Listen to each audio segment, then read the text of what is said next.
Peace and welcome to the culture right here on the Black Star Network. I'm your host, Faraji Muhammad. Thank you so much for tuning in and being a part of the conversation this afternoon. Folks, we got a lot to talk about. First and foremost, let's talk about 3 weeks, 36 mass shootings in the country.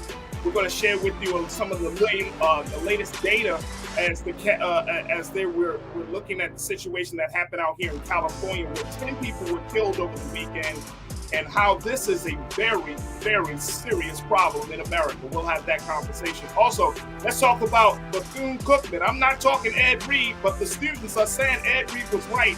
Students are protesting the condition of dorms, even posting photos of mold in the dorm rooms. Yeah, it's creating a huge problem for HBCUs because guess what, folks?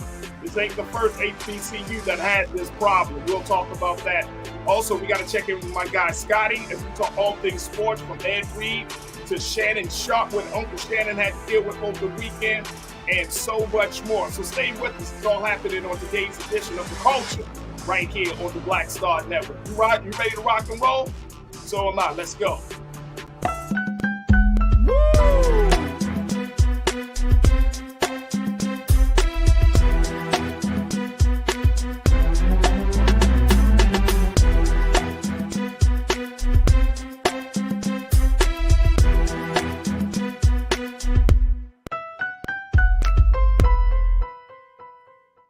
All right, folks, welcome to the culture here on the Black Star Network. I'm your host, Faraji Muhammad. Thank you so much for tuning in and being a part of the conversation. Folks, also want to first let you know that we are streaming right now live on Amazon. Make sure that you pick up your Amazon Fire TV, because we're streaming there live 24 hours a day, 7 days a week. All you got to do is say, Alexa, play news from Black Star Network, and you will see us officially as part of the lineup on Amazon News. So make sure that you do your part to support us and subscribe to Black Star Network. And make sure, again, you pick up your Amazon Fire Stick TV remote.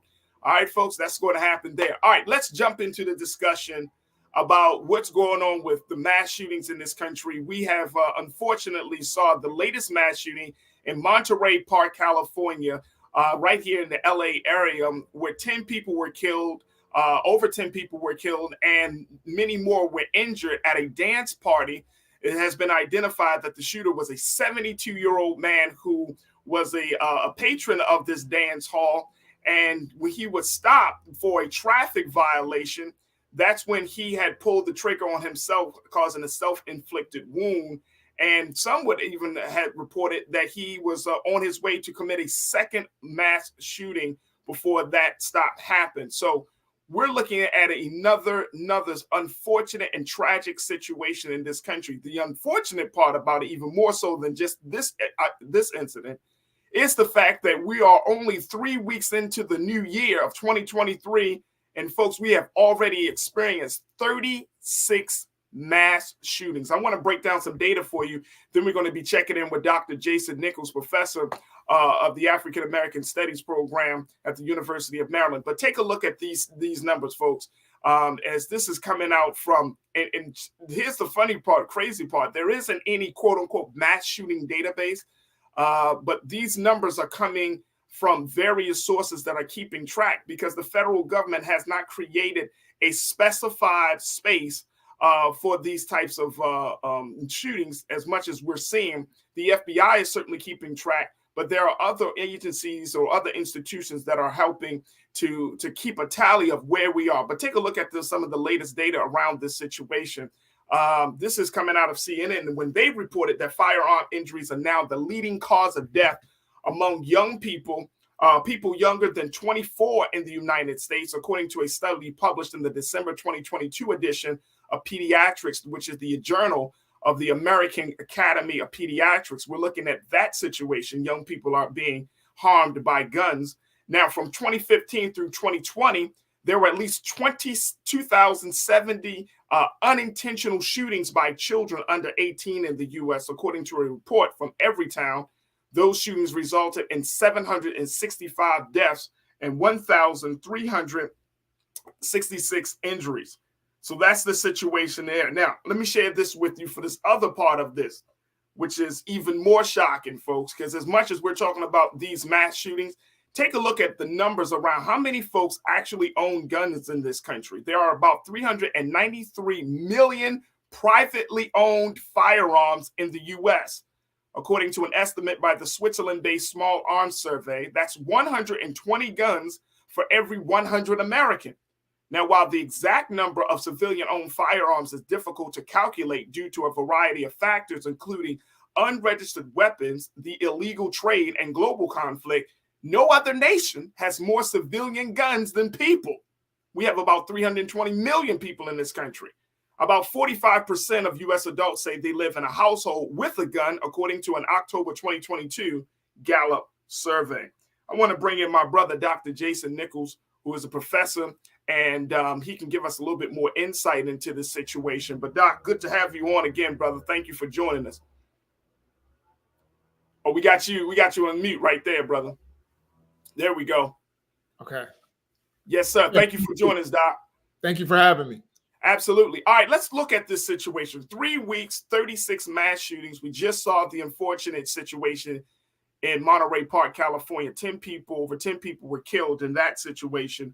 What do you make of this? What do we make of this? Now, when we hear about what we just heard about over the weekend with Monterey Park, or when we hear about a school shooting is one thing, and there's a big conversation about guns and access to guns and making gun laws strict and all of those things, and talk from everything from making sure that there are red flags when gun owners on potential gun owners and all of those things.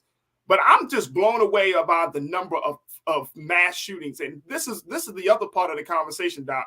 Mass shootings and how it's clearly defined, and the government defines mass shootings as a shooting incident where 4 or more people are killed, excluding the shooter. So right. 4 or more people are killed.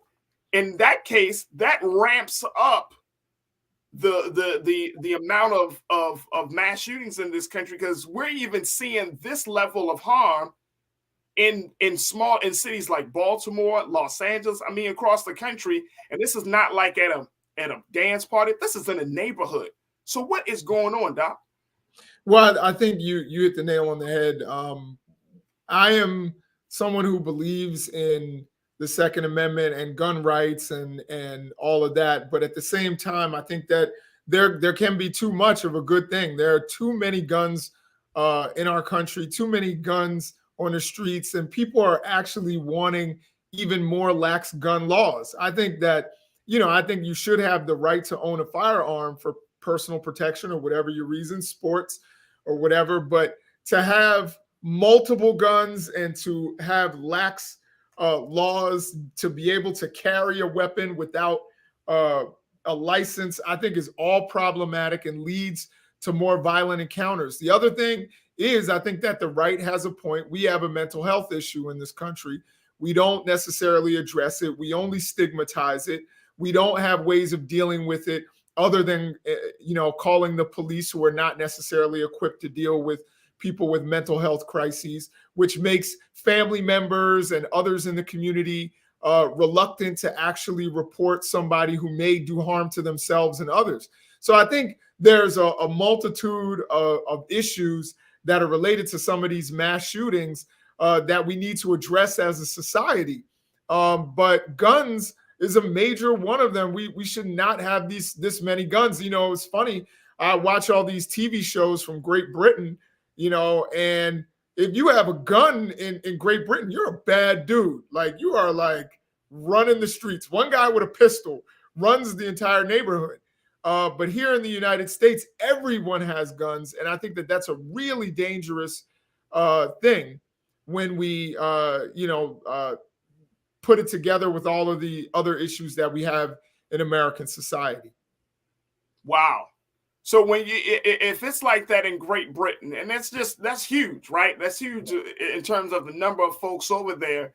Why do you think they are able to kind of keep things under wraps versus what we see here in this country, Doc? Well, I think a lot of it is a misinterpretation of the Second Amendment. This idea that you are supposed to have a gun, you can have a gun, doesn't matter. We have people who are finding ways to get guns. We can't track, guns properly. Now you got ghost guns. We've got all of these things here in the United States that make things much different. We're a different kind of country. We are a country where guns are part of our cultural fabric. I know, my great grandfather was one of the kindest, people in the world, wouldn't harm a fly, would open a window and let the fly out. But he had several guns because he was from the South and they hunt and fish and those sorts of things. However, I think when you bring it to today's society, I think things are very different now. Guns are used for different purposes. We constantly fearmonger in our culture. And now you've got guns, more guns than people, guns in everyone's hands. And I think it's a really, really dangerous thing. It's a very dangerous thing. And this is the other part of it is the fact that we still resort to violence as being the best way to deal with a situation, right? And I think that's been cultivated in us since we're babies. You know what I mean? That if you have a problem with somebody, especially in the Black community, let's keep it 100, right? You have a problem with somebody, you should smack. And that's what we say, man, if they go off on the mouth, hit them in the mouth. Right. That type of situation, I think we're slowly turning the tide and turning the corner on how we handle, situations. But that is still a major part of our culture. That you're gonna get me in trouble, is the only way. You're gonna get me in trouble, Faraji, because I'm gonna really, say some stuff. Come on, brother, let's go. That's the culture, baby. Let's keep it 100. If we're gonna talk about Black culture, right? One of the things that I think we need to address is violence in our households. So the way that I grew up, and probably the way you grew up, it was, if someone does something wrong, you would get the belt. Yeah. And I think we're cultivating this idea that we don't communicate.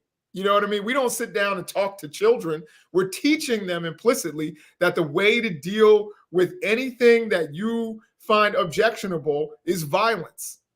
And then, of course, there's the old, somebody's picking on you at the park. You're going to get it worse in here if you don't go out there and handle it, and all those kinds of things. We don't allow for kids to have fear, to be scared, all these kinds of situations that we need to address within our community. But I think corporal punishment, there is so much research out there that says corporal punishment is damaging for children, that it causes all kinds of problems, mental problems, anxiety, hypervigilance, anger. There's a cacophony of evidence that says it's damaging. But what I often hear when I talk to people, and I talk to people on social media, there's always the response from African-American people. Come on, I know what you're about to say, Doc. Go ahead and say it, brother. And I'm okay. Right. There it is. Bing bong. It's like, you're probably not as okay as you think you are. You know what I mean? We're not okay. We're not okay. We are far from okay, brother. Right. Real talk. We're far from okay, man. It's okay to not be okay. You want to say it. Yeah. You want to say it. Yeah, I think we can, the thing is, we need to promote things like mental health care and all of that, and devalue violence as a way to solve problems. Teach kids how to communicate. You know what I mean? Not always turn to corporal punishment. Look, I have 3 kids. I understand it's frustrating, but your frustration is your problem as a parent. To be honest, that's your issue to deal with. Yep. And what you should learn to do is communicate and learn to solve problems that way. And you teach your kids that so that they don't resort to violence first. Absolutely. Look, we got to take a quick pause. When we come forward, folks, I want to hear what you got to say about this 3 weeks, 36 mass shootings in this country. When does the trauma end? We're going to continue our conversation with our brother, Dr. Jason Nichols. We're just getting heated up here. So stay with us. There's more conversation right here on The Culture on the Black Star Network.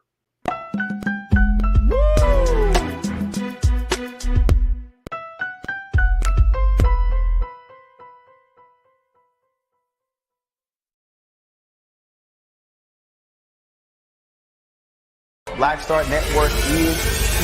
Oh, no punch! I'm real revolutionary right now. Thank you for being the voice of Black America. All momentum we have now, we have to keep this going. The video looks phenomenal. See, there's a difference between Black Star Network and Black-owned media and something like CNN. You can't be Black-owned media and be scared. It's time to be smart. Bring your eyeballs home. You dig?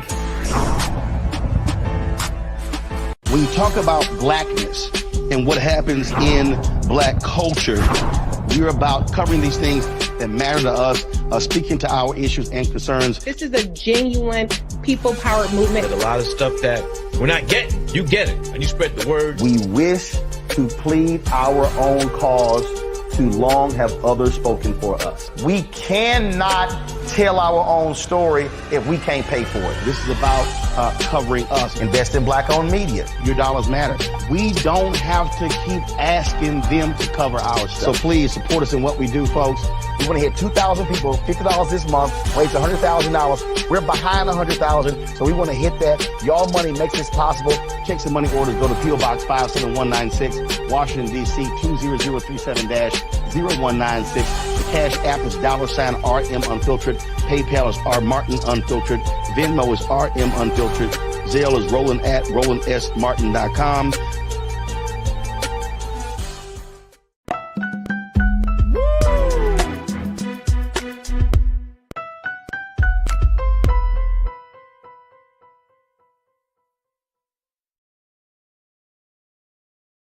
All right, folks, welcome back to The Culture. We are continuing our conversation talking about the plethora of mass shootings that continue to just plague this country as we're looking at the recent data that's showing that just in the first 3 weeks of 2023, folks, there have already been 36 mass shootings in this country. And that includes the latest mass shooting that we just heard about over the weekend, where 11 people, the number has been inched up by 11 people have unfortunately lost their lives in that dance hall massacre in Monterey Park, California, by a 72-year-old man who just went berserk and unfortunately killed 11, injuring many more.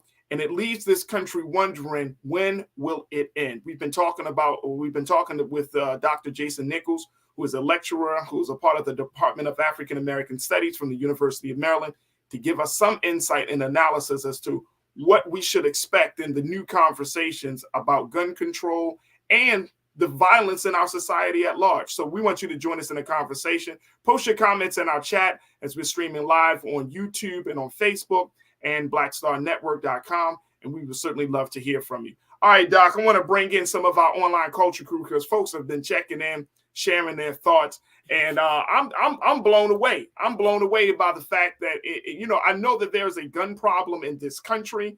I know that this affects everybody, whether you're Black, white, Asian, Latino, doesn't matter.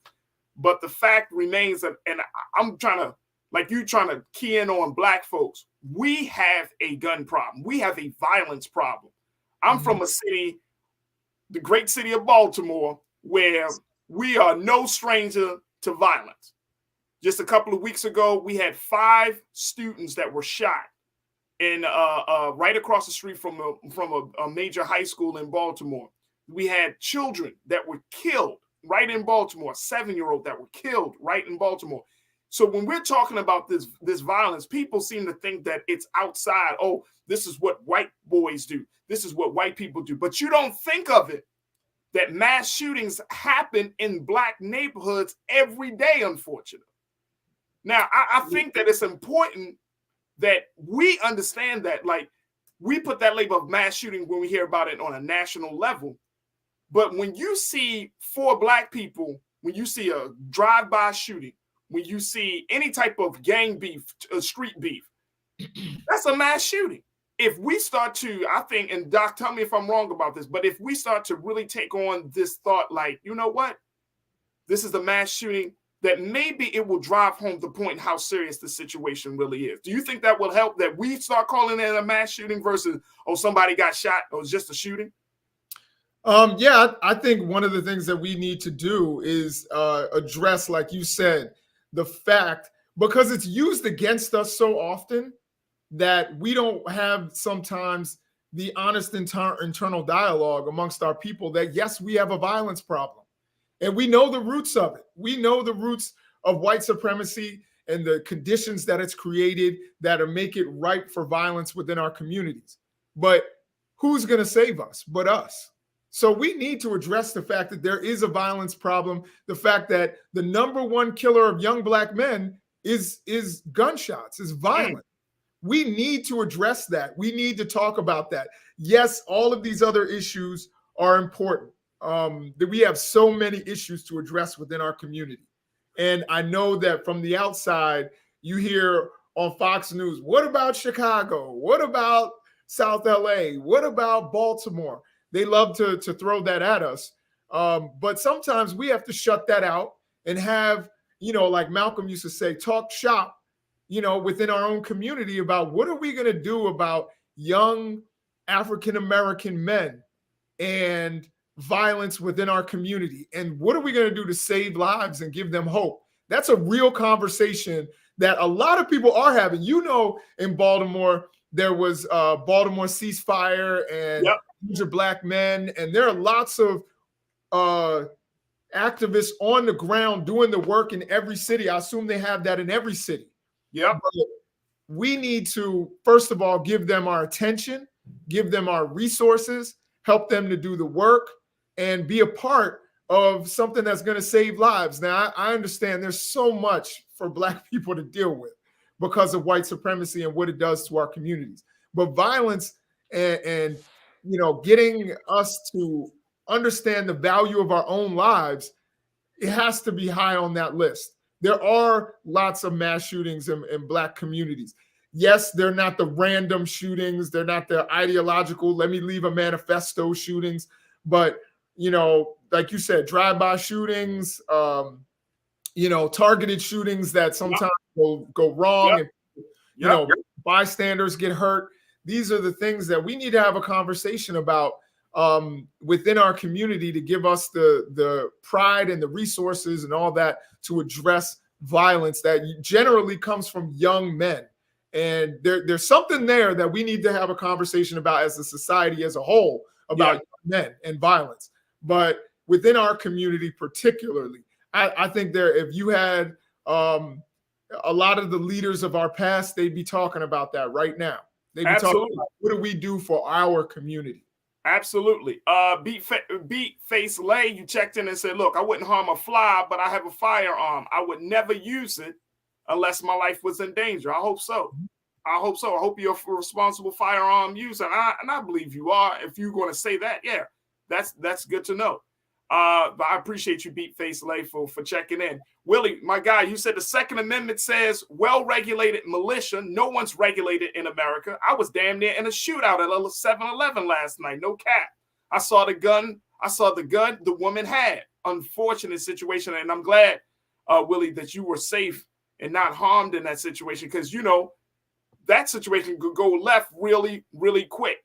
But yes, it's also that piece of just walking around, the gun laws. And there's so much fear of each other in this country.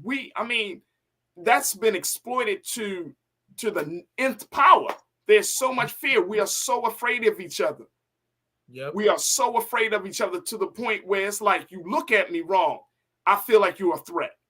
Right. You cross the way you walk up on me, it's a threat. You know what I mean? Like we in a conversation, you don't agree with me, it's a threat. And that's unfortunately the mindset for so many people. Real Brooklyn, my guy, you checked in and said, nothing wrong with guns. We don't hold people accountable as we should, and that's the issue. It all starts at home, and the home is being monitored by video games and social media. I get that. But look, the fact is that you can go in other countries, and Dr. Jason, you said this in the beginning. You can go into the UK, to Great Britain, and their gun situation is much different. They got just as many people in some of these major cities out there, but their gun situation is much different. Why is that? And we got to really look at that. Part of the data that's showing Australia, in certain cities, certain countries and continents, Australia, New Zealand, even some parts of Africa, they have better control on guns than we do here in America. I mean, and yet we tout ourselves as being, Dr. Jason, we tout ourselves as being the most civilized, the most technologically advanced, the people on the planet with the highest morals and values. I'm not so sure about that. I'm gonna be honest with you. I don't buy that. I don't buy that. No. How is that the case? And we got more guns and putting more people in prison at the same time, but we are so far advanced. And I'm talking about people. I'm not talking about technology. I'm not talking about economic systems. I'm talking about people. Are the people of America, are we that far advanced? Do we have the right to stand as the moral authority on being decent human beings? That's the part I'm talking about, Professor. Yeah, I mean, I am somebody who is not a believer in this idea of American exceptionalism, that we are somehow exceptional. I think America has issues. We just, as you stated, have in many cases a better economic situation than many other places. We're not as desperate. Our standard of living is higher, which will produce different outcomes. But this idea that we are somehow better people is just not grounded in fact. And we see in a lot of the things that we value as a society are not people-based. You know, we will sit there and spend lots more money on building weapons. By the way, the United States, I don't care what anybody says. You can talk about China. You can talk about Russia. We see Russia is getting beaten by Ukraine. The United States militarily could destroy the entire world 4 times over. We are militarily incredibly strong, yet we put so much money into that and not a lot of money into people, to the point where we're talking about Social Security and Medicare being in danger. We don't want to give every single American health insurance, which we could totally do. We could give universal health insurance. We could do Medicare for all. These are not impossible things, but we would, rather spend money on weapons. So that shows you our priorities are not humanistic. Absolutely. Absolutely. Let me go to McCole. McCole, my sister, you checked in and said, for some people, guns equal power. Some people love power. Some people like being able to control other people. I believe that we have to consider America's issue with violence, period. Yeah, I mean, that's the American way. If you're not taking people, taking advantage of people, unfortunately, this is the American way that we all have been taught and groomed, and we all had to be reprogrammed to not be this way anymore. But when you're a child, you are taught and groomed that if you in order for you to get power, you got to take it. Absolutely. In order for you to be at the top, you gotta step on somebody else, right? Like, that's the way that we have been taught. And that is if I don't care what nobody says, that's a violent mindset. Mm-hmm. That you got to violate somebody else's peace, somebody else's rights, somebody else's space, so you can get ahead. That's violence. That's what they call violence, folks. It's not just about guns and knives. That's violence on a person's existence and their own humanity, Professor. And I'm not saying that we should teach our children to be wimps or soft or anything of that nature, but you got to be considerate. Like, we're not here by ourselves. I think everybody wants the same thing. Right. I think we teach young people to be aggressors. When a lot of the gun owners here, and I'll be honest, I'm a gun owner myself, but one of the things is, I think the gun owners in the culture crew are saying they're defensive gun owners. They are people who are only going to use their guns to defend themselves or shoot at the range. That's it. And I think that a lot of that's why I'm not putting it all on guns. Guns are a big part of this, because people aren't getting, hit with, Japanese throwing stars. They're getting hit with bullets. Right. You know what I mean? So let's not make this, we don't have a knife problem. We don't have a baseball bat problem. We have a gun problem. And, I've never seen a mass baseball bat hitting. You know what I mean? There have been mass knifings, but they're rare. That's a close distance weapon. You have to be close to somebody to knife them.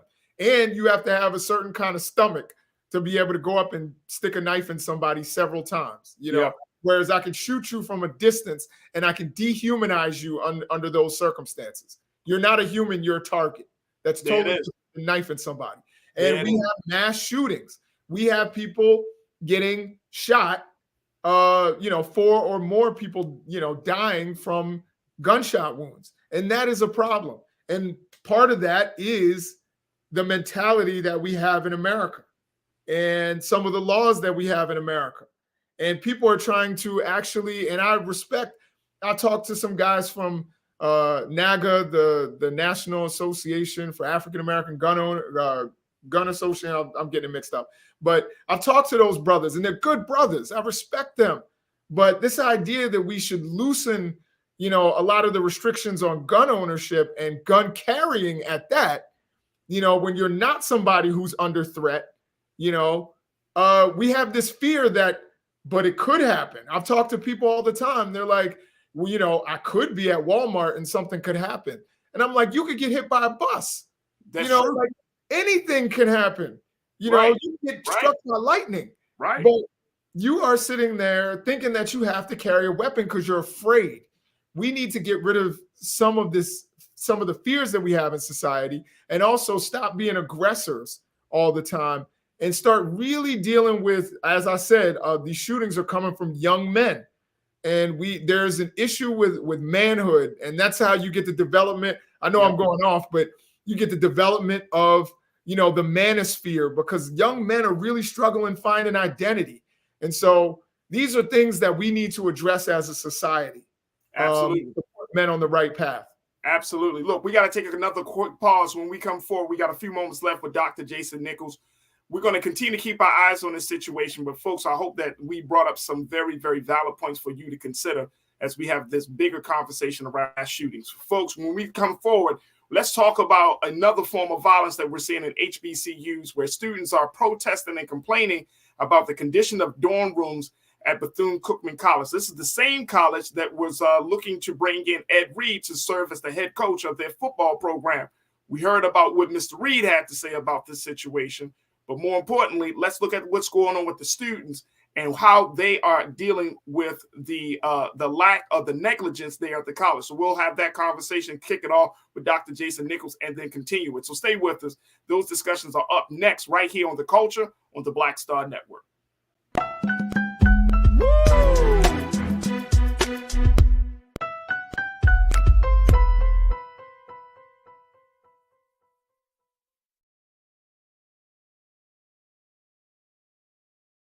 Hatred on the streets, a horrific scene, a white nationalist rally that descended into deadly violence. White people are losing their damn minds. An angry pro-Trump mob storms the U.S. Capitol.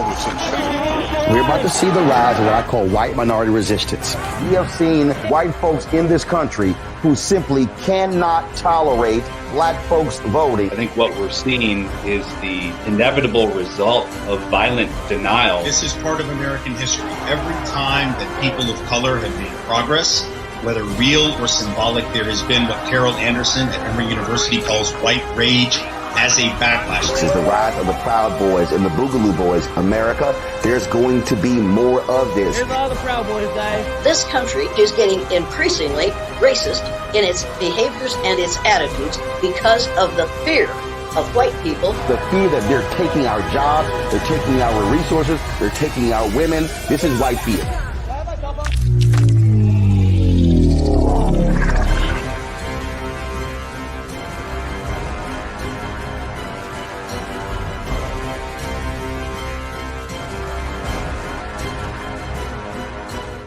Black Star Network is here. Oh, no punch! I'm real revolutionary right now. Thank you for being the voice of Black America. All momentum we have now, we have to keep this going. The video looks phenomenal. See, there's a difference between Black Star Network and black-owned media and something like CNN. You can't be black-owned media and be scared. It's time to be smart. Bring your eyeballs home. You dig?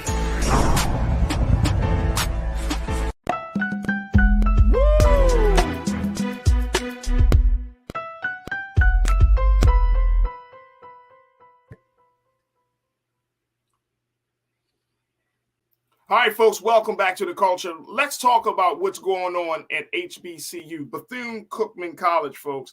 This is a very, very special college, an historic college and university right there in the Florida area. Well, folks, apparently out there in Daytona Beach, Florida, students are not happy.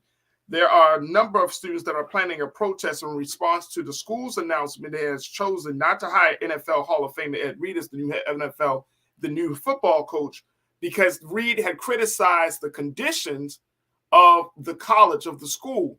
And now those students bear the slogan, Ed Reed was right, because now they're looking at the situation as students are looking at how they are being, the living conditions there at the college at Bethune-Cookman. There are a number of students that sent pictures after pictures, posting them on social media, and where they showed mold in the building. I want to bring my brother, Dr. Jason Nichols, back into this conversation very quickly. Doc, when they're showing this mold, and I'm looking at some of these pictures, and I don't know if, and I'm going to see if we can kind of grab them, Keenan, but some of the mold of the students in the dorm rooms, on their personal belongings, in the windows and whatnot. Students are complaining and saying, like, look, Ed Reed wasn't saying nothing that we have that was wrong. He may not have said it in the best way, but this is supposed to be an HBCU. How are you allowing students to stay in a building where there's so much obvious mold and there's so much, the building is not very well kept? So talk to us a little bit about this situation, Doc. It's more. This story is developing, and I gotta let folks know this story is certainly developing. But as far as we know, Doc, what's your take? So they're saying that there's mold. They're saying there's rats. So it's interesting, and you and I have talked about this. You and I are not only are we brothers, but we're parents as well. And one of the things, and I know this as someone who's been on a college campus for most of my life in some way, shape, or form, the one thing that parents expect over everything, even over a decent education, when you send your child to college, they're flying the nest. The one thing that you expect from the college is that your child will be kept safe. And so I would tell anybody out there who has an issue with this news coming out, who has an issue with the students exposing this. I don't think anybody would, but if they do, I would tell them to look at the effects of black mold on a person's health. You can die from that. So not that, we were just talking about violence. This isn't violence. This is them going to sleep in an unsafe environment, under unsafe conditions. And you cannot have that at a university. And Ed Reed, you say maybe he didn't say it in the right way. What's the some of the students said? I'm sorry, go ahead. No, I was just saying, Doc, that's what some of the students said. Like, maybe he didn't say it the right way, but yeah. I mean, I'm not sure there's a right way to say that. If I found that my daughters or my son were in a school or at a university, and in their dorm room they had mold and rats, and they were probably afraid to go to sleep. I know I have, asthma. If I were to have to deal with that, in a dorm room, like, I'd have a lot of expletives.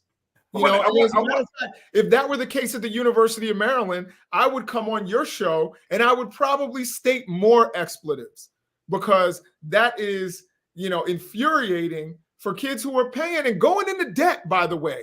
These are the same kids. We know HBCU kids carry more debt than kids at PWIs. And so these are the same black kids that are going to carry debt, and you're not even keeping them safe. Not learning aside, learning is important. Don't get me wrong. I'm an instructor, I'm a teacher, I'm a lecturer, I'm a professor. Learning is important, but safety is number one. I want my child to go to school and come back in the same condition that I sent him, just a little more educated and smarter. Absolutely. Let me just show these quick photos, and I know you got to hop off, Doc, but look, take a look at these photos, folks. These are from the students. Look at the condition of this. This is this is like on someone's bed. Let's just take a look at them, folks. This is from, look at this. That is absolutely disgusting. Yeah. This is from, it looks like it might be from the window or something. Yeah, no, the back of the wall. That's a picture. That's a picture. Let's keep showing them. because you got students that are saying, look, on personal belongings like hats, they had, like you said, rats in the dorms, and they also said they complained of no hot water in the dorm space, as well as no AC, that they got to keep the windows open year round because there's no AC. Look at this. Like, if I came to a college and I saw my sons or my daughters, come on, man. Yeah. Come on, man. I mean, that's just not acceptable. It's not acceptable. It's not acceptable. And you expect Ed Reed to go to, some 5-star athlete who's being, I don't know if anybody, I would tell you, go on YouTube after you watch The Culture, go on YouTube and look up the dorms at Alabama. And you want to go and have Ed Reed go into some 5-star athlete's, room with his grandmother and sit down there and say, I'm going to keep your child safe. Yeah. I'm going to help them to earn a college degree.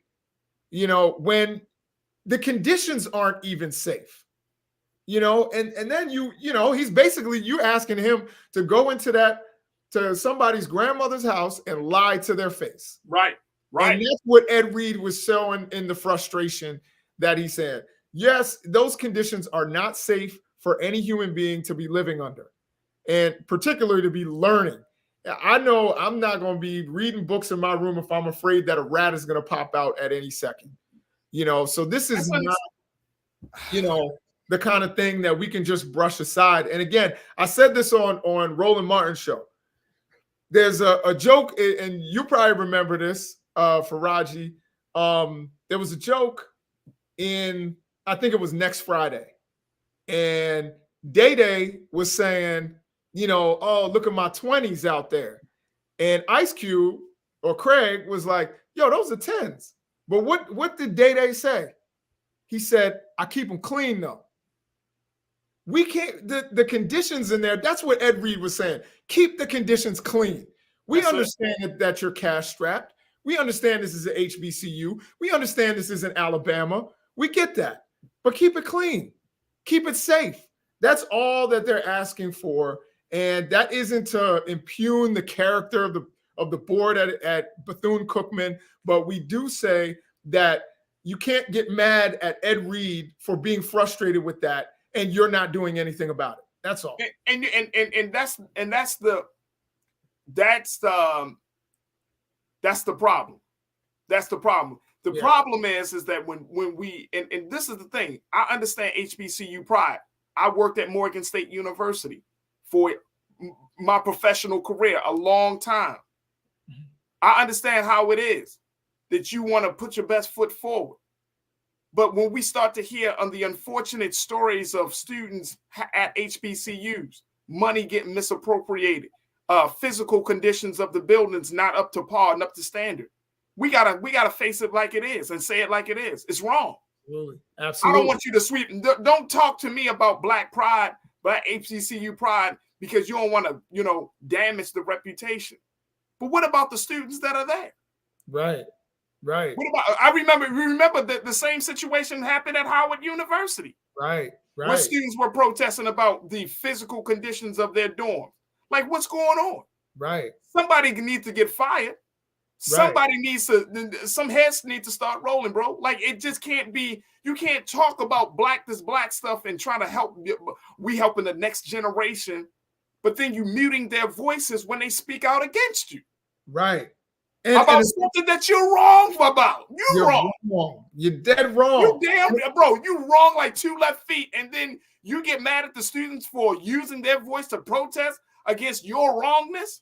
And let me tell you something, Bethune-Cookman, they better, I got to roll, but I will say this, that Bethune-Cookman is in real danger, because if somebody, you better believe there's somebody who sat in those dorms for 4 years who has health problems because of it, has serious asthma, has serious respiratory issues, has suffered because they lived under those conditions. Bethune-Cookman better make sure that they start changing what's going on down there and make it better for those students. And those students, yes, it's a Black institution. Yes, but it bears the name of Mary McLeod Bethune. Let's take pride in that.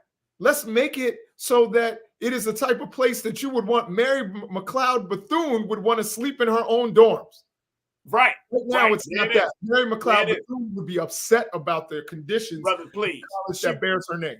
Please, ain't that the truth? Look, I know you got to hop off. Dr. Jason Nichols, lecturer for the Department of African American Studies at the University of Maryland. Always a pleasure to connect with you, brother. So God willing, we'll reconnect with you next week. But thank you so much for giving your insight and analysis about this. We're going to continue the conversation. But thank you, brother Doc, for coming on today. Thank you, brother. Absolutely. Folks, we got to take a quick pause. When we come forward, we're going to continue the conversation because then I got to bring my guy Scotty from Off Script TV to share his thoughts about, how this situation manifested itself with the conditions that affected students. And then with Ed Reed not being able to get the contract, the school has officially rescinded the contract to have Ed Reed join. And we're going to talk about the aftermath of that situation and a lot of other sports stories. So stay with us, folks. Those conversations are coming up next here on The Culture on the Black Star Network.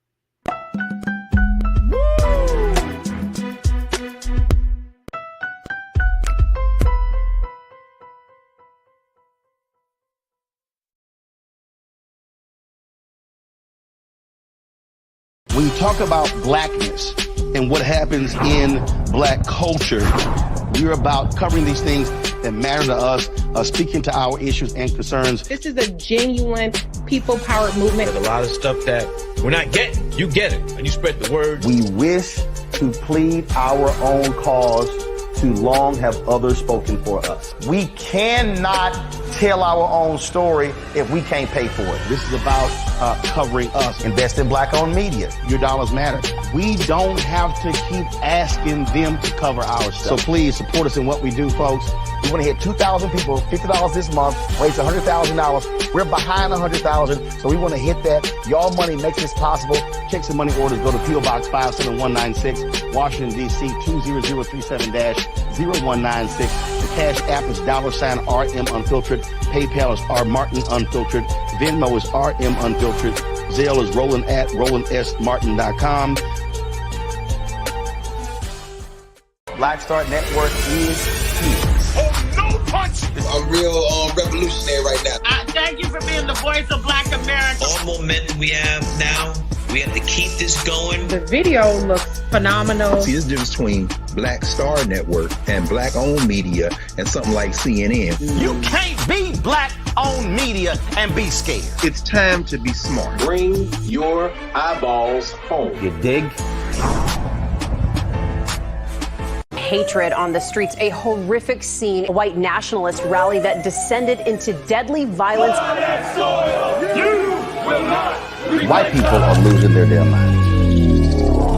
As an angry pro-Trump mob storms the U.S. Capitol, we've seen We're about to see the rise of what I call white minority resistance.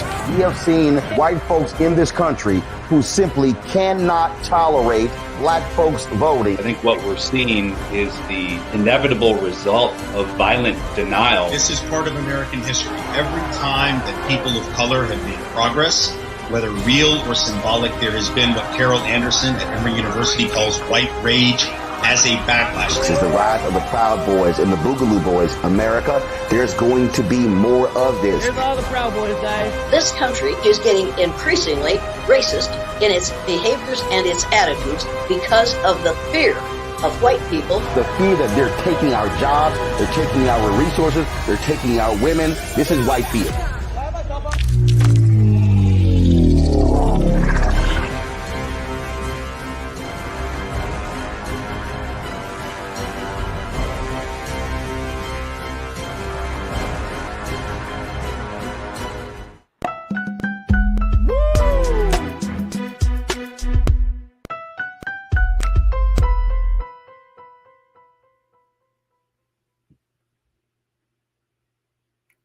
All right, folks, welcome back to the second hour of The Culture here on the Black Star Network. We've been talking about the conditions of Bethune-Cookman College and the conditions that has caused NFL Hall of Famer Ed Reed to just go on a social media tirade that may have costed him the opportunity to coach the HBCU's football team. And as a result of what we're seeing in Bethune, as a result of what he said in his social media rant, about the conditions, the poor conditions of the school, it led students to also use that moment as a way to highlight their conditions in the dorm rooms. And we were just talking to Dr. Jason Nichols, just sharing with you some of these pictures very quickly. King Keenan, let's show some of these pictures. Look at these pictures, folks. This is the mold at Bethune-Cookman College, as you see on the bed, on the back of like a poster or a picture, from the walls. Bethune-Cookman College has a lot to answer for. And it's not just about Ed Reed. It's about the conditions of these students. It's about the fact that these students, Black students, who are paying money to get a quality education at a college that they thought was going to be a safe space for them to learn and grow and be cultivated in their Blackness, has treated the students like the secondhand citizens, putting them in these living conditions where the buildings are falling apart. There were other pictures which shows that there were still ceiling parts missing. They were showing some mold in other places, and it's got many people. Take a look at this. Imagine walking through the dorm rooms looking with this situation hanging. Stuff is hanging from the ceiling. And I know I got some engineers, a part of my online culture crew. Y'all know that's a problem. That's a lawsuit waiting to happen. That is a real problem. Let me bring in my guy now as we talk a little bit about all of this. My brother Scotty from Off Script TV. Check it out. Scotty. Look, I saw, look, when I heard about Ed Reed, I put it down there. I was like, I got to talk to Scotty. Please let Scotty be available on Monday. Please let Scotty be available.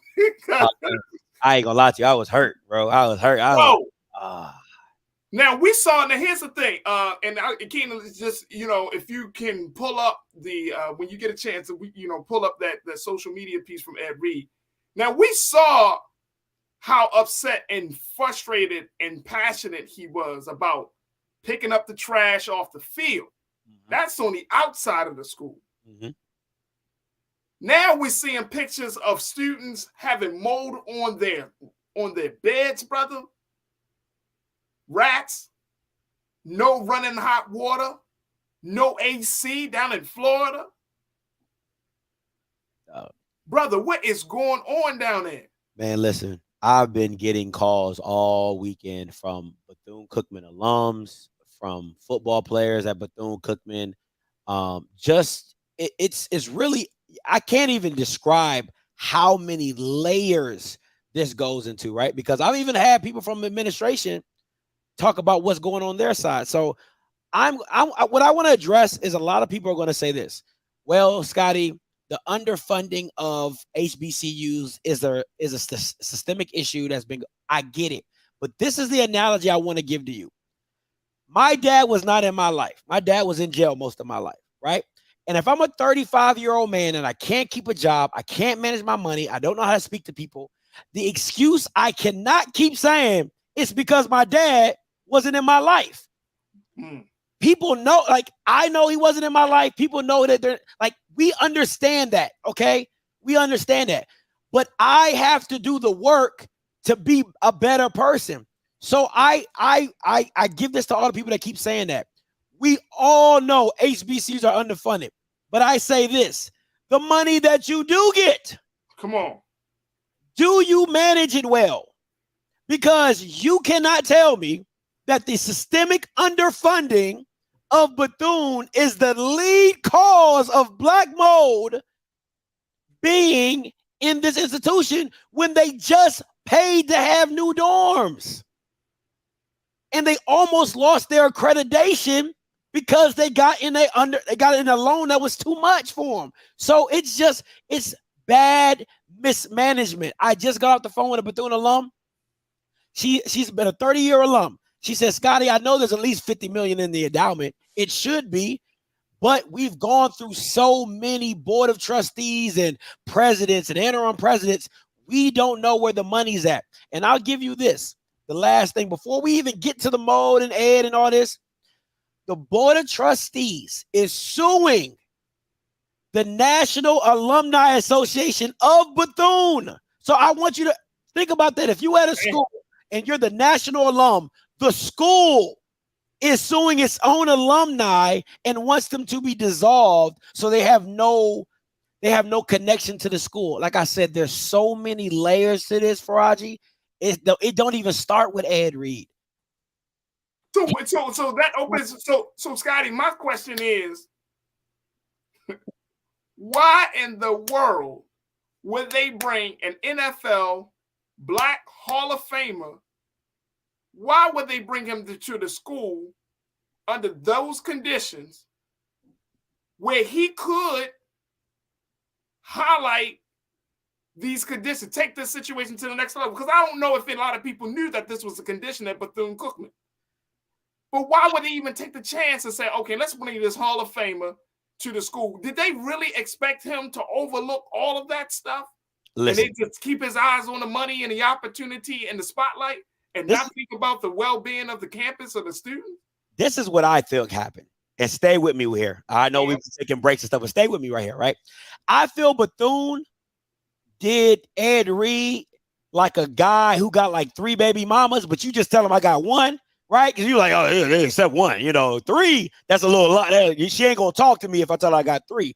I think they omitted some stuff from the initial conversation, but that does not absolve Ed Reed for not doing his due diligence and rolling up to the school and saying, hey, what is all of this? I think Bethune should have came on and said, hey, man, we got this wrong. We got this wrong. We got this wrong. We got this wrong. How can you help us?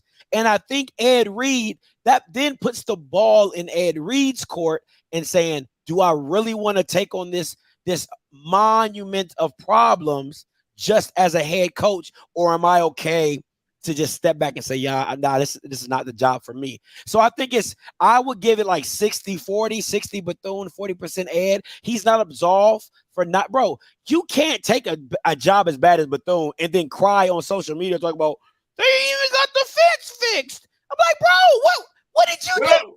Let me do that. Let's for those who may not see it, hey Keenan, let's play a little bit what Brother Ed had to say. This is just a snippet because he went on his tirade. Check this out, folks. I chose not to, but now I'm out here walking with the football team, picking up trash. But I'm mutting us. Man, get out of here, man. I should leave. I'm not even under contract doing this. I'm mutting us. Man, get out of here, man. They mutt me. These motherfuckers ain't even clean my goddamn office when I got here. I'm mutting y'all. Get your ass, man. Come on, man. Come on, man. All this shit here was trash in front of me. Who you think got this shit cleared out? That building right there got trash in it. It's fucking trash. What are you talking about? Need no goddamn donors to come out and help out, because people just want money. That's why I don't fuck with social network. Fuck out of here, man. Hard, folks. A dispute over a Wow. Like what? Like Ed. Wow. They had 2 natural disasters that hit Daytona, right? You're down in Miami. You couldn't drove up to Daytona and just look around. Once again, the president could have came up to Ed Reed and said, hey, man, let me take you around, show you some stuff, what's going on. This is the problem, blah, blah, blah, blah, blah. So, yes, they both have a part to play in this. Ed is not absolved for not doing his due diligence, and Bethune is not absolved from not relaying this information to Ed, right? Because if I tell you what it is then on you to deal with it. You can't come back and cry and complain about it because I told you what it was. I told you I had 3 baby mamas. I told you I got 6 kids. You decided to deal with me. You know what I'm saying? You can't get mad at me now. So I'm not a fan. I'm not a fan of that. I'm trying, Scotty. I'm trying to realize. I feel like there's so, like you said, there are layers of problems here. I'm trying to figure out the Bethune College student, the black student, right? Feel for them dudes, bro. What happens to them? See, I'm not okay. Ed Reed, he's out of it. They rescinded his contract. They put out a statement. We can show a statement once we get back from break. But I'm still thinking about these students, man. They can't just walk away because that's their school. They can't just walk away from this. Yeah, and Ed Reed can, and Ed Reed's still going to be Ed Reed at the end of the day. So this don't really hurt Ed Reed. He's going to be Ed Reed at the end of the day.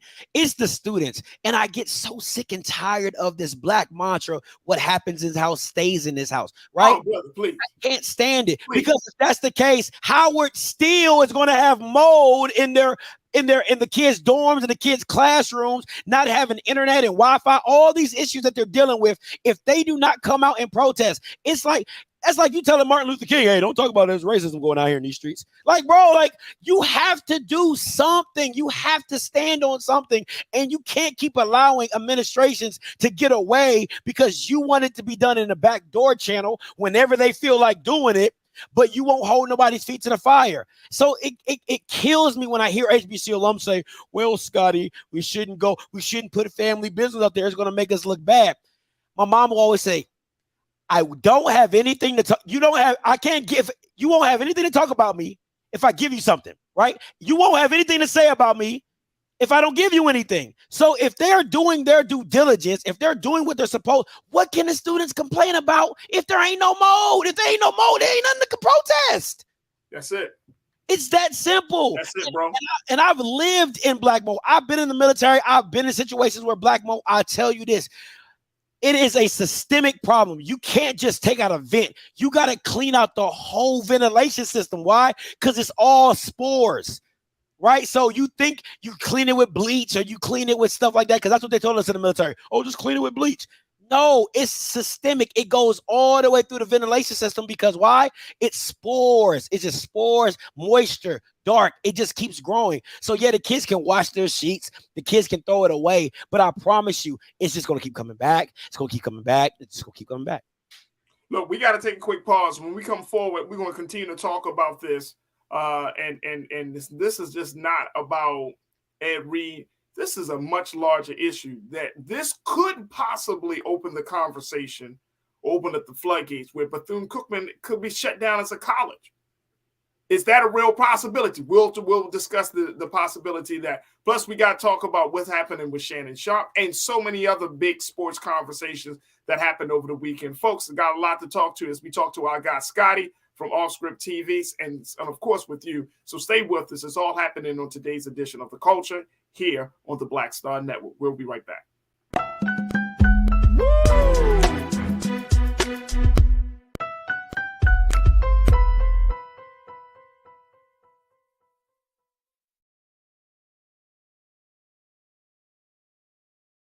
Pull up a chair, take your seat. The Black Tape with me, Dr. Greg Carr, here on the Black Star Network. Every week, we'll take a deeper dive into the world we're living in.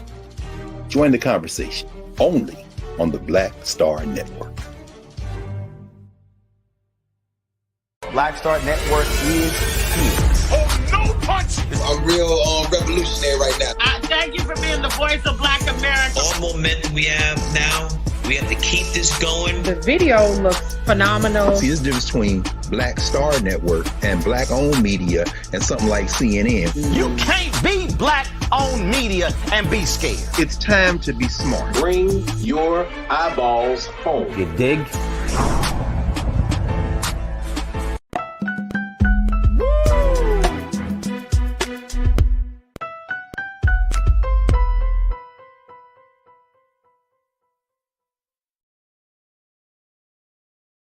Folks, welcome back to the show. We have been talking about the very, very real and serious problems at Bethune-Cookman College, not just from the fact that Ed Reed is no longer going to be the head coach of the school's football team, but because of the unfortunate and tragic conditions that students there at the college have found themselves in as they are dealing with the issues of mold, no hot water, no working AC, and so many other problems in the dorms.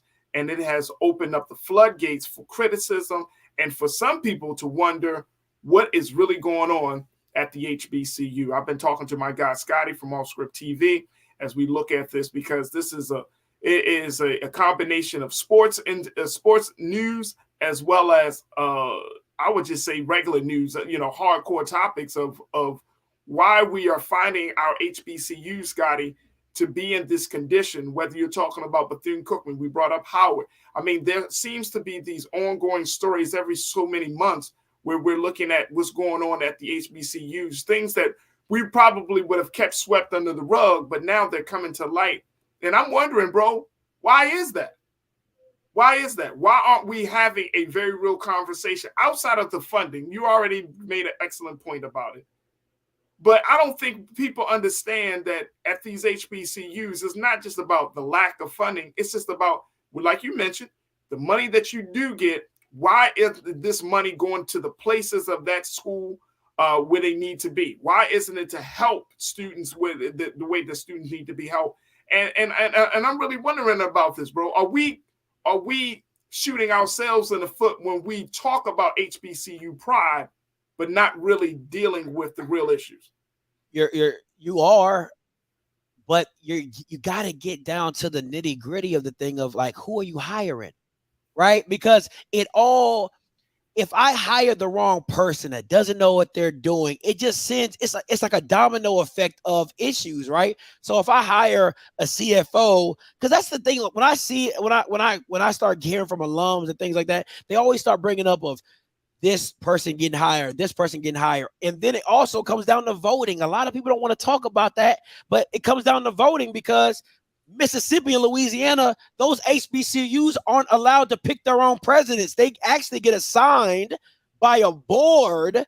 So if you get assigned, if my president gets assigned by an all-white board, they send me a president that is mismanaging my school because the president's hiring people that don't do their job, right? I make a complaint to who? The board that hired them. It just, man, listen. Hey, Scotty, I don't think a lot of people know that. Bro, it's such a bad system. You got like the Louisiana board, the ULS system, and you have the IHL board in Mississippi where they appoint schools presidents. But if you have a problem with the school president, you make a complaint to the board who hired the school president. Like, who does that? Where's the checks and balances in the system? Where's the third independent party that the schools can feel comfortable going to say, hey, this person isn't doing their job correctly. Can we get them out? I know we're going, but you got to see this thing in a full circumference of what is going on at the HBCU levels. Yes, there's mismanagement of funds. Yes, there's systemic underfunding, but also there's a political aspect of this where people are getting the government, Ron DeSantis, you see he's trying to get rid of CRT and black. Dog, you got an HBCU school. You don't think they're going to take black education? Like, that don't even make sense. Like, it's just, man, it's just so many layers to this thing, but you got to be able to control what you can control. And Bethune being a private institution, you might have the hardest time of getting funding, but you have the most freedom to put whoever in place than you want. I don't understand how this how this stuff gets happening. So, and it starts with the Board of Trustees member, the judge, Belvin Perry, who was a part of the Casey Anthony case. You know, he's running this whole thing in the shamuck, right? It's crazy. It's really just crazy it's like a Lifetime movie. You're like, wow, is this really going on? But there's just factions of it. All you can do is shake your head like, man, this is bad. It just gets worse. Absolutely. Let me go to my online culture crew because folks are checking in. Lori Parks, Lori, you checked in and said, look, they knew what the condition was at the college has been going on for years, leading up to the right now. Come on now, the student and parents need to get on. Need to figure out what's going on with especially with that money. So how you say you've been getting calls, Scotty, all weekend?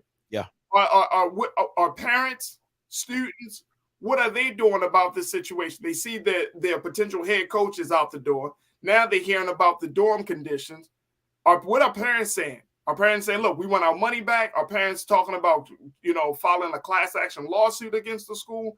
Because this could open up that conversation. Like I said, Scotty, this could open up a situation where Bethune-Cookman could be shut down, bro, for health reasons and for other reasons. Man, listen, I talked to a Bethune alum who has a student at the school. I've talked to a good friend of mine whose daughter works at the school. They said the nursing building is closed down because of mold. His daughter has to go into work with a mask on just to do her job at Bethune in certain cases. They've been having issues with mismanagement of funds, so they don't even know if they're going to get paid. The Bethune alum with the parent, she says that the kids are protesting today at 12 in the quad. They did that today. And listen, she thinks the ultimate goal of what this board of trustee members are trying to do, she thinks that, and this is a rumor, that they are trying to dissolve the school so Daytona State can take over the school, and then they merge and it becomes Daytona State. That's what she thinks the ultimate goal is, because a lot of the board of trustee members are not from Bethune. They're not alums of Bethune, nor have they helped in fundraising in any faction to benefit Bethune. So it's just, she sees a big conspiracy coming down the pipeline. And from what I've been seeing and what I've been told, I can't put any blame on why she feels that way or why she thinks that, because you've gone, 4 to 5 years with an interim president. And the reason you've gone with the interim president is because the board of trustee member, Belvin Perry, the head of the board, wanted to be the president of the institution. He didn't get the job. They gave it to another lady, and he still is the board of trustees chair. So I can dictate what I give the man. Listen, it is crazy. Listen, Roger, I'm telling you, bro, it's wild at Bethune. It's literally the Wild Wild West. I mean, that and see, when I hear that type of reporting, bro, I like I say, it's only going to be a matter of time. It's only going to be a matter of time. And this gives Ron DeSantis just enough ammunition to shut down the school. And because he has the power to do that.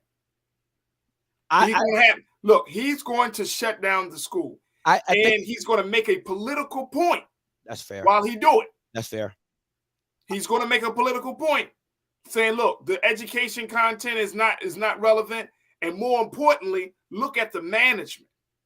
Look at how the money is being used. And then he's going to try to position himself as the savior of black students.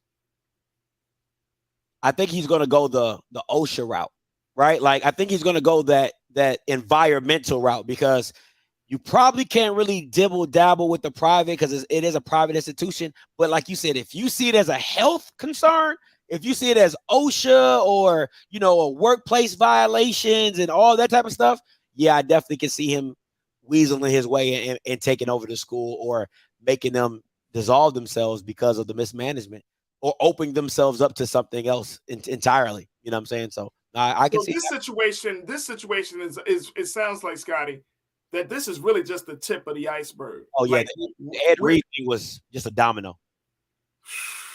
Yeah, it was just a domino. So what about Ed Reed stepping in, or any other Hall of Fame, or any other, and I'm talking about major name, bigger voice folks down in Florida? Are there going to be an effort to try to, quote unquote, relieve the students of this burden? Like what can be done? That's the big question. What can be done at this point? Because the students will have to leave these buildings.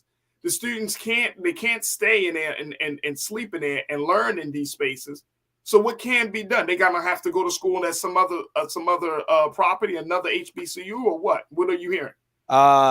I gave you the face because I thought you was like, is another Hall of Fame coach coming? But no, hell no. Hell no. There ain't nobody about to walk through that door. National search my ass. Anyway, I don't know, man, because listen, one thing about black people, and I'm black, we got egos. We got egos, man. And if it's like, I got this, I can handle it. It's not that bad. And it's bad. Oh, it's bad. So it's just a lot of egos. Is the board of trustees going to reach out to another institution? You know what I'm saying? They have to initiate that contact. They have to initiate, because FAMU, I believe, is about 3 to 4 hour drive, maybe Tallahassee.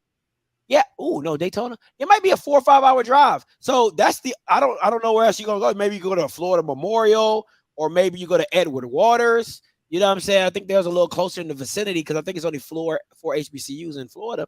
But I mean, it takes a great leader to see that and kind of, put that in the forefront and say, hey, let's Let's take this. Let's have them go virtual for a while we get this stuff handled. Send them back home or send them down to Florida Memorial or whatever while we get this thing handled. But I don't see that happening anytime soon. If I'm hey, bro, before they even send folks back home, they better make sure they get tested. Listen, bro. You know what? And I know I'm being dead ass serious, bro. Right. You're going to have to now. That's the added burden because COVID is still present. Yep. So now you're still going to have to check to see if any students that had suffered from asthma, staying in that space, right, going to classes or whatever, they're going to have to get tested. Man, I'm telling you, it is. Look, whew. Let me tell you this: if my son or daughter was going there, and they had like an asthma attack or something, because I have asthma, and my kids have an asthma attack or something, it's going to be Bethune-Cookman, Scotty University. Hey, Scotty, that's what I told Dr. Nichols earlier today. A situation like this, and look, trust and believe. I don't want to see an HBCU fall, but at the end of the day, folks, nothing is worse than seeing your own people mistreat mistreat you and your children. Come on. No, don't give me no black stuff then. Because there's no way in the world that folks, whether you're talking about the head of facilities, the president, there's no way in the world you didn't know that these conditions existed. There's no way in the world you can convince me that, I just found out. Let me ask you this, Fraji. Let's keep it a buck. Come on. If it was a PWI, right? And it was a basketball dorm, a football dorm. Jesse Jackson would be there. Ricky Smiley would be there. Al Sharpton would be there. Roland Martin would be covered. Like, it would be pandemonium at that institute. And that's the other part about it, because some of us tend to believe like we wouldn't respond like this in PWIs. Yes, we would. Come on, man. If you found that Harvard or Yale or Columbia or Stanford had a problem, look, we blasted them for their involvement in the transatlantic slave trade that happened hundreds of years ago. Let's not play that game. So why wouldn't we blast them for, but see, again, you said this. Why put yourself in a position? Why are you giving people the ammunition? Like, come on, man. Come on, man. We got to do better by each other first, man. And you want to talk about what we cultivating the next generation of future black leaders. Yeah. You call to the next generation of future black leaders that hate black folks. That will hate black folks because why? We screw ourselves over again. We screw the next generation over again. I have no like, you can't convince me. Again, you cannot convince me that they did not know that these conditions didn't exist. No, you can't convince me, bro. You can't convince me. Look, we gotta take a quick pause. When we come forward, let's switch gears. Let's talk about Shannon.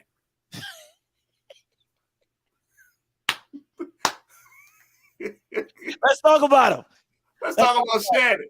What the hell was that? We're going to talk about Shannon Sharpe. Stay with us, folks. A lot to get to as we talk to my man Scotty from Off Script TV, and we talk sports. Stay with us. It's The Culture on the Black Star Network.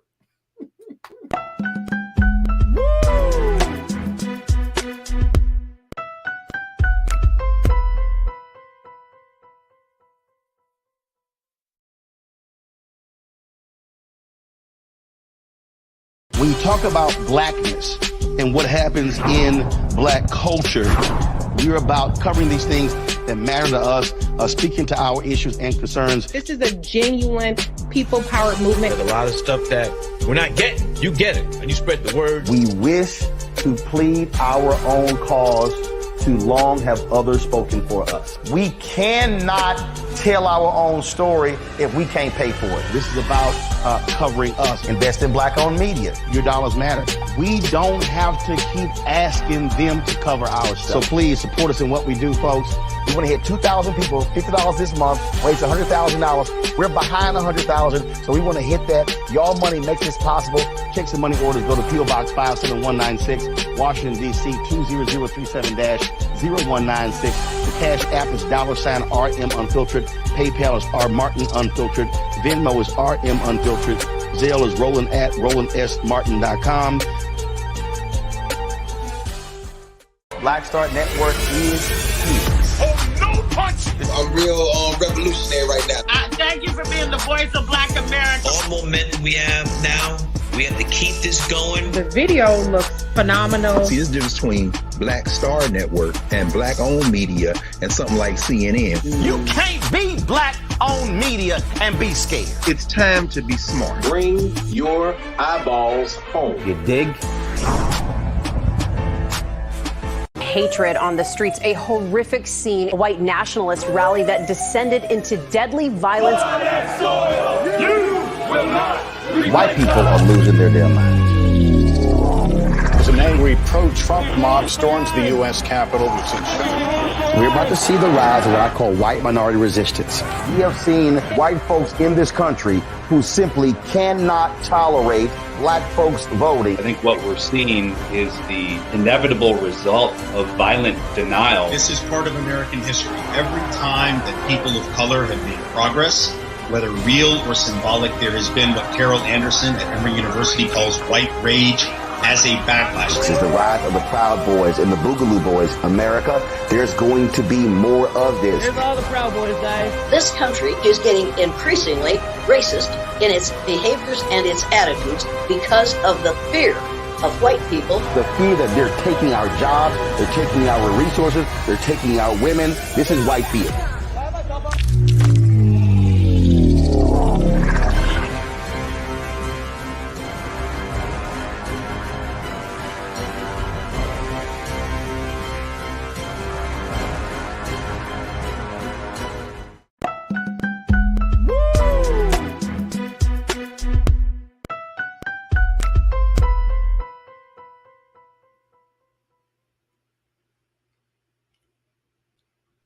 All right, folks, welcome back to the show. We've been talking to my guy, Scotty, our sports contributor here.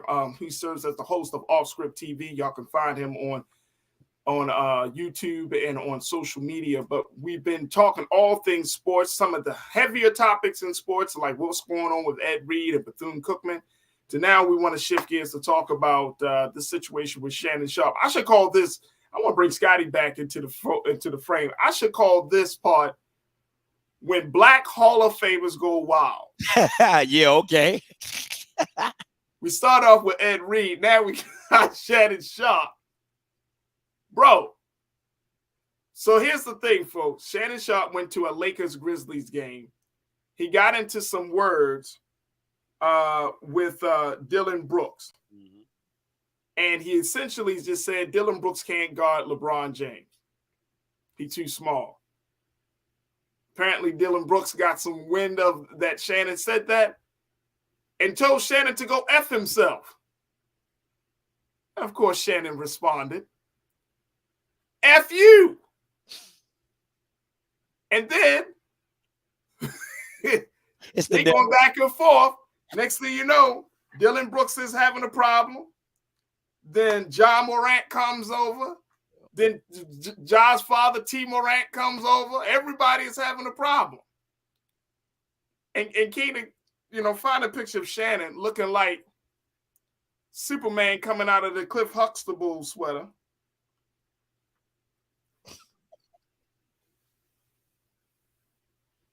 It was like 4 patches of blue. I'm like, yo. Hey, yo, Shannon was like, hey, Scotty, Shannon was like, don't make me come out of this Cliff Huxtable sweater. I'll show you a different world. Something's wrong with you, bro. Don't let the sweater fool you. You know what I'm saying? Like, come on, man. Come on, man. Like, but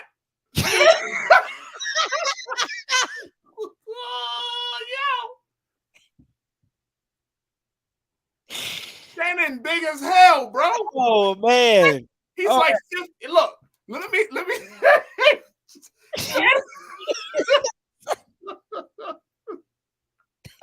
Shannon is like 50-something. Oh, no, 50-something years old. He going at it with a 20-something year old young NBA player, right? And Shannon, you can clearly tell that Shannon works out.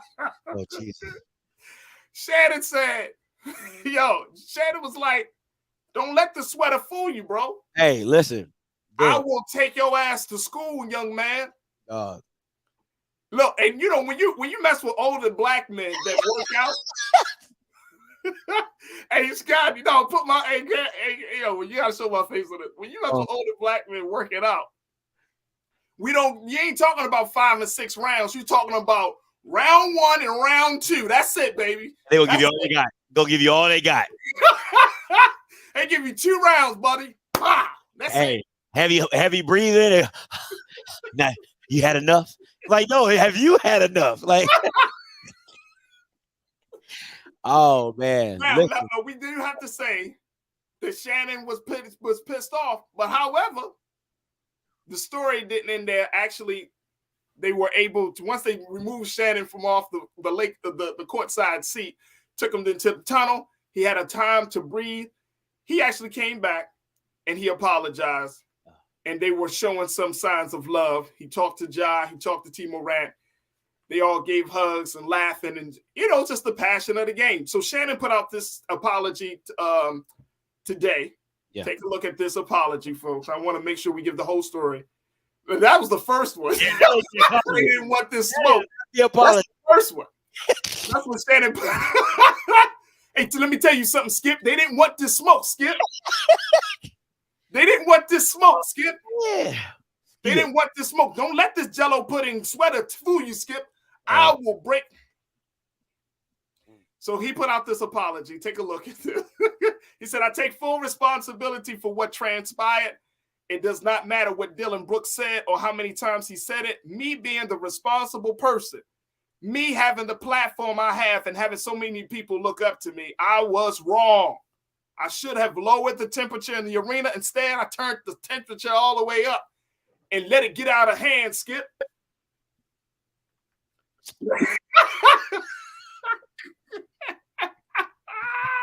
Boy, that looks. Right, Scotty. Boy. Scotty, what do you make of this, bro?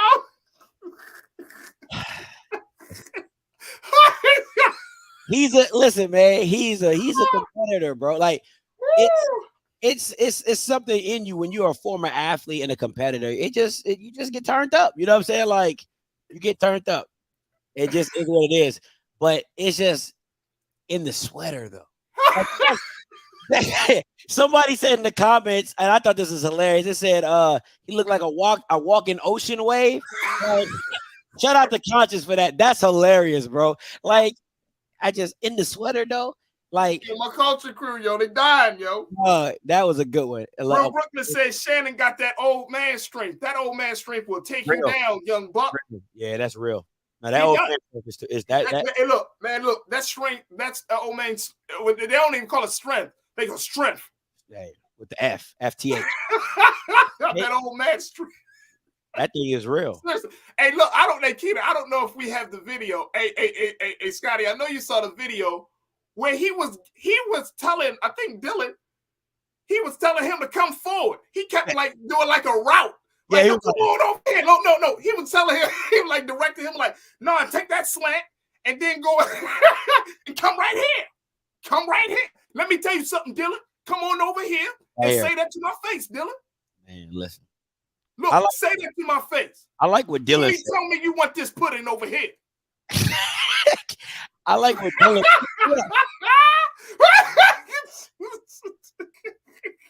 Nah. But I like what Dylan said. Look, trust it. Look, I'm not mad. Look. Please don't get it twisted. Look at LeBron. Calm down. I got you. Calm down.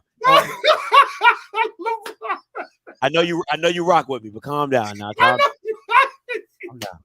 It's not that serious. Calm down. Hey, look, LeBron. I don't know if you remember when LeBron told his mom to shut up and sit down. That was in Cleveland. Like, so LeBron, LeBron don't believe, like, listen, he's like, I'm gonna handle. I remember when he was in Cleveland, he told his mom to shut up and sit down. Now my mama wouldn't have gone for that, but no. Well, when you paying the bills, yeah, it's a little different. Yeah. When you say, hey, mama, shut up, sit down. Not never. You just, hey, Scott, you just get real small on the camera, like. Yeah, not yeah. Oh yeah. Not my mama, though. Mamas, I know we say a lot of black mamas, they take a lot of the same class. No. My mama ain't going for that. No. I'm not doing that. I wouldn't do that to my mama. Yeah. I'm 6'8". My mama's still gonna be like, I'll take you out this world. Stop playing. Hey, no, but real talk. But like Shannon Sharpe is a cultural icon now with this. I mean, the platform is huge. Absolutely. Like I think more people listen to Shannon Sharpe now than they probably did when he was playing football. Absolutely. So you feel like he handled it like the apology was a good apology? As good as it's gonna get. You know what I'm saying? The thing about it is see, this is what happens when you make statements earlier in your media career, and people can bring that stuff up. All the times where he said people on the sideline shouldn't be talking, and they think they're privileged to have those because they pay an absorbent amount of money and things like that. But what you fail to realize is when you in that same situation, how things turned. So you can no longer say, oh, they should have done better or knew better. You then put yourself and say, hey, Skip, I've been there. The heat of the battle, you say something that you don't mean to say. So it's just correcting your actions. And now you can be more empathetic to a lot of people that you've been so hard on previously. So yeah, that's really the new outlook he should have going forward. Oh yeah, he go watch. Somebody gonna say he needs anger management problems. I know it. They're gonna be like, Shannon Sharpe needs anger management problems. Let me tell you something, Skip. It's just bad. It's just a bad look for black men. It's just those type of things, right? Because it's like, oh, black men are angry and black people are angry. And it's like, but bro, you know what though, Scotty? And you know what? That's true. But white sports fans are worse. Way worse. Way worse. White sports fans. Remember, and I know everybody remember that moment that the real big fight with Ron Artest. Malice in the Palace. Everybody come on. Y'all remember that. Yeah. And the thing that set Ron Artest off. White man throwing a beer.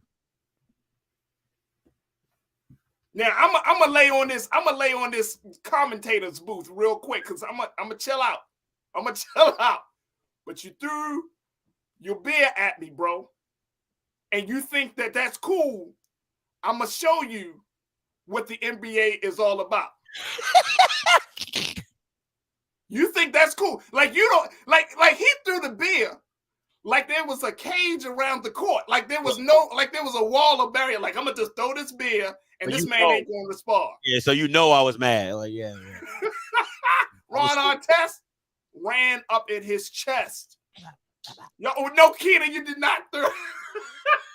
That boy works fast. He worked fast. I'm not kidding, boy. Y'all remember? Look at Ron Artest is on the commentator's booth. Look at it. He chilling. He got the Kanye type of vibe right now. Like I don't know what happened. Okay, he good. Then that one moment. This is what I remember watching this live.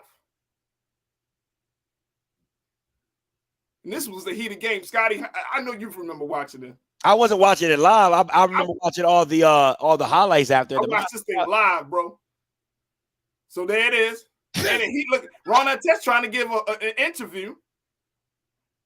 It's just this is what happened. Look at take the damn things off, man. Take it off. So I mean, it happens in sports. Sports get the best of you. It's a passionate thing. It happens. Absolutely. It happens. But I'm glad Shannon was able to deal with it. I'm glad he was able to deal with it. I'm glad that as far as I know, there weren't any like fines or anything like that were administered. Is that correct? Nah, no fines. Nobody got. Okay. All right, cool. All right, look, final thing I want to get your take on Mr. Rand Carthen, the new black GM for the Tennessee Titans. How big is that? It's huge. It's absolutely huge. The one thing I hate is that he will now be the standard of black GMs. Like that's the thing that I see. White people are allowed to get in that position, F it up, and then be like, oh, white people still gonna be GMs. You know what I'm saying? You give them the opportunity to be a GM, which is great. if he's not good at it, then that sets black GMs back another 3 or 4 years before another team hires a black GM. So I hate that he has all that pressure and burden on him to be great or just to be good. You know what I'm saying? So I hope listen, I hope he knocks it out the park. I really do. I really, really hope he does. But once again, it's just that he has this mantle he's holding for black men looking to have that position that is unfair. It just really is unfair. He's sitting into a coveted class. My favorite GM, of course, is Ozzie Newsome, who is the GM of the Baltimore Ravens. Yep. And Ozzie Newsome has been credited with bringing some of the most dynamic talent to the field, including Ed Reed, Ray Lewis, many others, even Lamar Jackson. That was his last pick before he left. Yep. Before he retired from that position. Yep. But the Tennessee Titans have decided to move forward with Mr. Ron Carthon. And this is a historic moment in Tennessee because they never had a black GM as part of their team. And I'm wondering, and it's unfortunate that this that doesn't overshadow, but this is a part of the conversation. Like, is it more political than anything for them to pick a black man as the GM of a team like the Titans? And that makes the question makes it even worse for Raji. It's like he can't just be good enough at his job. He can't just be good enough, unfortunately. You know what I'm saying? I'm sorry. Gender and motive, but that's the stuff that surrounds, it surrounds the NFL. It surrounds black people progressing in the NFL. Oh, did they do it because of Black Lives Matter? Did they do it because of the Rooney Rule? Right. It's all that type of stuff surrounding it. And think about it. Even Ozzie Newsome being as beloved and as great as he was for the Ravens, it takes another, 4 to 5 years before another team hires a black GM? Yeah. You know what I'm saying? I think the Detroit Lions have a black GM, if I'm not mistaken. And I think they have a black GM as well. So, but it's just the little dots here and there that come about it. But listen, I don't know if there's a political agenda. I don't know if there's a hidden motive. All I'm saying is my brother, get in there and kill it. Get in there and kill it. That's all I can do. Absolutely. All right. I saw something that made me think of you, Scotty. Damar Hamlin. We know that he was able to attend the Bills game. They gave him a standing ovation. They showed him a lot of love, but they said pretty much, made me think back to our conversation that we had about his future. That young brother will not be playing football again.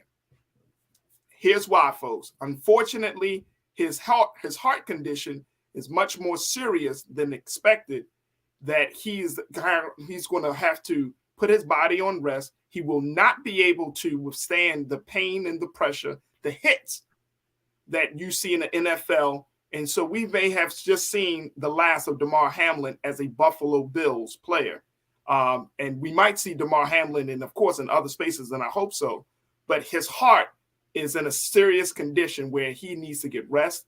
And his family is saying that, and doctors are saying that football may not be in his future. So it's a very, very serious and sad situation. Okay, two things. One, if the Bills do great PR, if I was on the PR team, I would hire him in the company, like in the Bills organization, make him a scout, making him assistant to the scout, team personnel guy, ball boy, water boy. It don't matter. I would hire him on the Buffalo staff. That's just for good PR.